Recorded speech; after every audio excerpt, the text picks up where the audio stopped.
Never really wanted this chair. I guess some part of me knew it would happen, but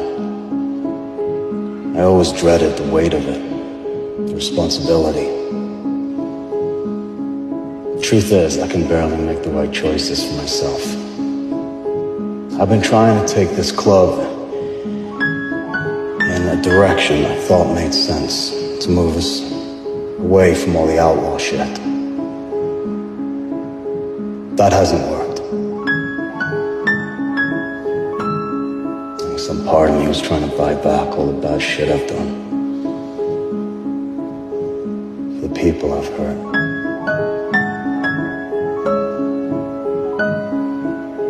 That's a false pardon. I already lost the woman I love.